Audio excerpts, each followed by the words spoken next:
नालासोपारा पश्चिमेचे हनुमान नगर परिसरातील ओम साई नावाची इमारत आहे। या इमारतीमध्ये 80 फ्लॅट आहेत। मात्र या सोसायटीच्या पदाधिकाऱ्यांनी सर्व सदनिका धारकांना मोठी फसवणूक केली आहे। या बिल्डिंगच्या 5 ते 6 फ्लॅट परस्पर विकण्यात आले। बिल्डिंगची मेंटेनन्स साठी जमा केलेले 1 कोटी रुपये अपव्यवहार करण्यात आला आहे। तसेच रहिवाशांनी कुठलीही प्रकरणाची माहिती न देता बिल्डिंग पाण्यात देखील आली आहे। या बिल्डिंगच्या भंगार देखील परस्पर विकण्यात आला असे आरोप येथील रहिवासी करत आहेत। या प्रकरणाची माजी सभापती अतुल साळुंके हे आमदार हितेंद्र ठाकूर मार्गदर्शनाखाली रहिवाशांना न्याय देण्यासाठी लढत आहेत। मात्र या पदाधिकाऱ्यांनी अतुल साळुंकेची दिशाभूल करतील व्हिडिओ क्लिप व्हायरल केली आहे। यात काही तथ्य नसल्याने आढळून आला आहे। या फसवणूक संदर्भात बिल्डिंगचे पदाधिकारी कल्पेश पारिक, नंदलाल मोरिया, सुरेश कदम यांच्यावर सविस्तर गुन्हा दाखल करावा आणि आमचे फसवणूक केलेले सर्व पैसे परत मिळावे अशी मागणी येथील नागरिकांनी केली आहे। या सगळ्या संदर्भात येथील नागरिकांनी आणि अतुल साळुंके यांनी काय म्हटले हे देखील ऐकूया। हाँ, मेरा नाम आरती सावंत है। मैं वहाँ पे अभी तक रहती थी क्योंकि मेरे को और कोई चारा ही नहीं था वहाँ रहने के सिवा।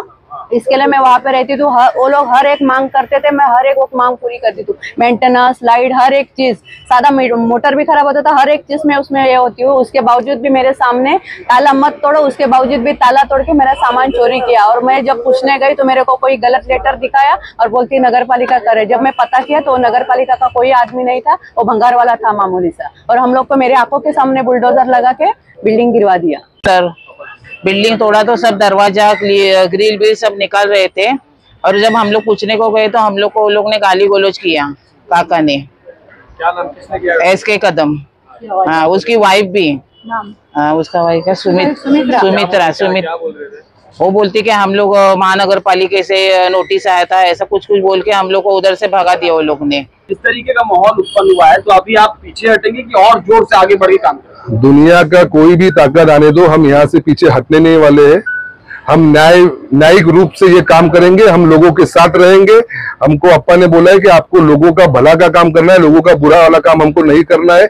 इन लोगों का घर चला गया है, बेचारों ने हाथ में जमा कर करके एक घर लिया था, जो इनकी जीवन भर की जमा पूंजी थी वो अभी निकल गई है। तो वो लोगों को वहां घर बनाने के लिए और वो लोगों का घर का इंसाफ मिलने के लिए जो कुछ करना पड़े वो आखिरी दम तक हम करते रहेंगे। बहुजन विकास तो अतुल भाई के पीछे कुछ भी वार करे तो हम आगे से उनका वार करेंगे। हम जान देने के लिए भी तैयार है और जान देंगे।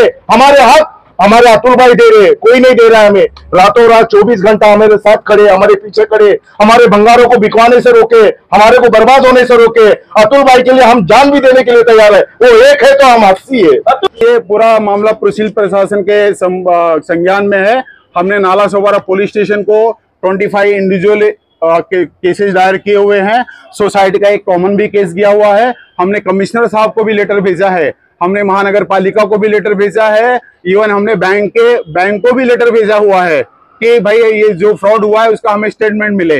पर वो भी स्टेटमेंट हमें मिल नहीं रहा है क्योंकि सोसाइटी के जो पदाधिकारी है वो कोई लेटर नहीं इश्यू कर रहे हैं जिससे कि हमें स्टेटमेंट मिल सके। ऐसा है कि मैडम कि 10 साल में लोगों ने हिसाब मांगने की हमेशा कोशिश की है, पर आप इंडिविजुअल यहाँ लोग बैठे हैं उनसे खुद पता कर सकते हैं। मैं ऐसे बोलूंगा तो मतलब नहीं है। जब जो भी हिसाब मांगने जाता था उसको मार पड़ती थी, सड़क से गालियां दी जाती थी, लोकल लोगों को बुला के मारा पीटा जाता था, और जो हिसाब मांगने जाता था उसको घर छोड़ के जाना पड़ता था। ये सिच्युएशन थी सर। सर्वप्रथम तर हेच सांगेन की काल जो व्हिडिओ व्हायरल केला आहे तो चुकीच्या पद्धतीने केलेला आहे, त्याला एडिट करून केलेला आहे आणि आर्टिकल 21 नुसार एखाद्या माणसाची रेकॉर्डिंग करणं हा कायद्याने गुन्हा आहे। तर सदर गोष्टीबद्दल जी काही न्यायालयात दाद मागायची आहे ती तर आम्ही मागणारच आहोत। पण विषय असा आहे की ओम साई वेलफेअर सोसायटीची ही जी लोक माझ्या मागे उभी आहेत, ह्या लोकांबद्दल ह्या लोकांना काही सेक्रेटरी, चेअरमॅन, ट्रेझरर म्हणजे कल्पेश शहा, एसके कदम आणि नंदलाल मोरिया या लोकांनी ह्या लोकांचे जवळजवळ 1 करोड रुपये खाल्ले आहेत। या लोकांनी काय केलं की ती सोसायटीची रिपेअरिंगचं काम काढण्याचं सांगून जवळजवळ 80 ते 82 लाख रुपये ह्या लोकांकडून जमा केले। काही लोकांनी गुगल पेच्या मार्फत ते पैसे दिले, काही लोकांनी कॅश स्वरूपात दिले। हे बिचारे मुंबईचे भाजी विक्रेते किंवा असे छोटी मोठी कामं करणारी लोक आहेत, किती लोकांचे अकाउंट नाही आहेत, अशा लोकांनी कॅशच्या स्वरूपात त्यांना पैसे दिले। सदर पैसे त्यांनी सोसायटीचं कुठलंही अकाउंट न ओपन करता वैयक्तिक अकाउंट मध्ये घेऊन ते पैसे खाल्ले। जो कॉन्ट्रॅक्टर नेमला तो कॉन्ट्रॅक्टर पुढल्या 15 वर्ष ही बिल्डिंग सुस्थितीत राहील याची गॅरंटी घेतली होती. सदर वर्क ऑर्डर कॉन्ट्रॅक्टरची कोणाकडे नाहीये. त्या कॉन्ट्रॅक्टरनी चुकीचं काम केलं. कॉन्ट्रॅक्टरनी सांगितलं आम्हाला 5-10 लाख रुपये मिळाले, बाकी पैसे सगळे ह्यांनी खाल्ले. तर अशा याच्यामध्ये हे SK कदम, नंदलाल मौर्य आणि जो कल्पेश शाह आहे यांच्यावर आपण न्यायालयात दाद मागणार आहोत, पोलीस स्टेशनला दाद मागणार आहोत. आणि ह्यांनी जे पैसे खाल्ले हे गेल्या 1 महिन्यापासून चाललं आहे. यांना आम्ही बोलवलं, त्यांना आम्ही बोलवलं की तुमची काही एक बाजू ऐकल्यावर आपण दुसरी बाजू ऐकण्याचा प्रयत्न केला. त्यांना त्यांची बाजू मांडण्याची वेळ दिला. ते बोलले की आम्ही आमचे पेपरवर्क सादर करतो, पण गेले 15 दिवस झाले ते पेपर आणायला असमर्थ ठरले. तेव्हा 22 तारखेला शेवटची तारीख असताना ते आले नाहीत. तेव्हा आम्ही या सर्वांसमोर त्यांना कॉल केला. तेव्हा त्यांनी आम्हाला या ऑफिसमध्ये या त्या ऑफिसमध्ये अशी धमकी देण्याचा प्रयत्न केला.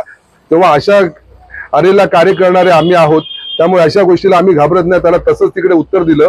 आणि त्यांनी हे जे काही पैसे खाल्लेले आहेत, कल्पेश शाह, कल्पेश पारेख, सुरेश कदम आणि नंदलाल मौर्य यांनी हे जे काही या गरीब लोकांचे पैसे खाल्ले आहेत त्याच्यासाठी आम्ही त्याच्याबरोबर न्यायालयीन लढा लढणार आहोत. न्यायाने तिकडे दाद मागणार आहोत. तसेच जे महानगरपालिकेचे इंजिनियर आहेत कृतार्थ ठेणगे आणि चिन्मय वर्तक या लोकांचं म्हणणं आहे की त्या लोकांनी संगनमताने या इंजिनियर्स बरोबर संगनमताने सदर बिल्डिंग भंगारवाल्याला 7 लाख रुपयाला विकलेली आहे. तर त्याचा पण काय छडा आहे आणि महानगरपालिकेच्या इंजिनियर पण याच्यावर काय कायदेशीर कारवाई करता येईल ती आम्ही करण्याचा प्रयत्न करणार आहोत. आणि आमच्या आमदार साहेबांनी आम्हाला सांगितलं की लोकांबरोबर राहायचंय, लोकांची कामं करायची आहेत. तर त्यांच्या सांगण्याप्रमाणे या लोकांपर्यंत आम्ही शेवटपर्यंत राहणार आहोत. आणि या लोकांची जी काही कामं आहेत आणि जे काही यांना अडचणी येतील किंवा यांना आम्हाला किती धमक्या येऊ दे, काही येऊ दे, आमच्यावर अजून किती केस दाखल होऊ दे, या लोकांना न्याय मिळण्यापर्यंत आम्ही थंड बसणार नाही. मी स्वतः थंड बसणार नाहीये. हम तुम्हारे साथ हैं.